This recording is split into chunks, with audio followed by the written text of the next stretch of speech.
I was born in Wilson, North Carolina, actually Greene County, North Carolina, in 1950. Now here we are in 2010, and seen a lot of things, been a lot of places, and to sum it all up, life is good. It all was a wonderful experience. If I gotta sneak around to be with you, then that's what I do. If I gotta meet you in secluded places, I see you there. If I gotta lie for just a few moments, then I just gotta lie. Because if I don't see you soon, I feel like I'm gonna die. I was broken-hearted at around about 16 years old. And it was my first taste of what a real, true broken heart was, man. So when I sing, and I want to go into that real mode, man, I go back and remember, man, just how bad the feeling of being hurt by love was. So I got hooked up with a record company out of Englewood, New Jersey, Specific Records, and they had a record called "What People Do for Money" off of a group called Divine Sound, and then they had the Real Roxanne. It was a rap setup. Clark J, it was the producer. Clark also was into promoting concerts as well.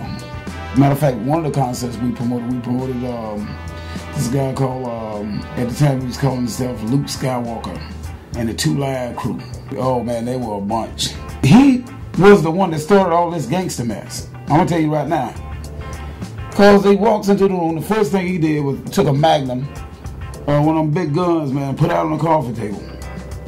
And I said, oh man, this is off the chain, man. I'm sitting there looking, now we talking, right? Then I heard some guys out in the hallway running, like hollering, and like they was like in a park or something, in this very respectable hotel, and they running.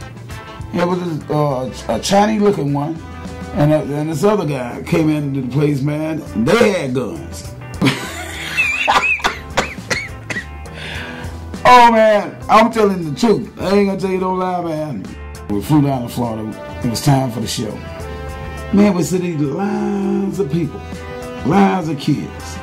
Man, them guys hit the stage, man. I couldn't believe the stuff that they were doing. It was just totally disgusting. It was disgusting, man. They had a blow-up doll on the stage, man. They were doing some stuff to that doll. I ain't gonna tell you what they were doing to the doll. And man, it was just unbelievable, man. I said, well, I guess music business for me, man, and this is what it come down to. I guess I'm out of the business, man, because I ain't gonna do that. And I had my wife there that day, man. She was talking about how disgusting it was. Man, the conversation for the next month was about, man, how disgusting that shit was.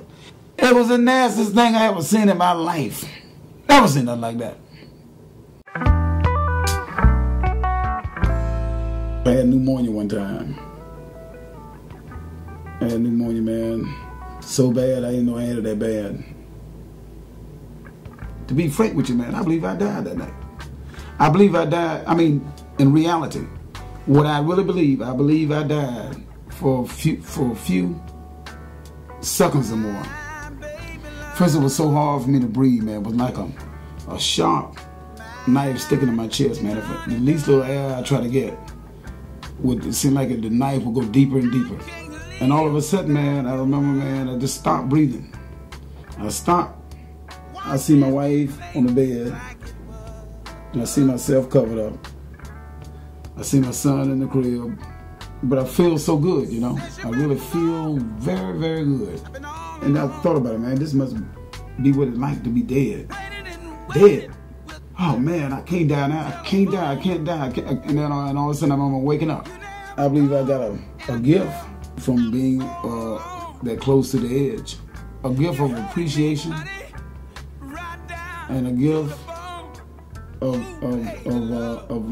being able to really love more and really know what love is. I don't live for the limelight. I live for making music that I like and for the people that like what I do. In other words, I leave the politics to the politicians, preaching to the preachers. And I believe let the singers be the singers. I'm a singer. That's all. So I have no message and nothing that I'm trying to throw out there with people. The only thing I want you to do is have a good time. Good time. That's all what I'm about. If you live your life on this planet and can't say in your latter years that you had a good time, you did something wrong. Tell you one thing about Lee, man. Lee Fields had a good damn time. I swear to God, I had me a good time. And if I had to do it all over again, I wouldn't change it. I wouldn't change it for all the fame in the world, because if I did, perhaps it wouldn't be as good as it was. It was good, man. It was like finger licking good. It was a good time. And still having a good time.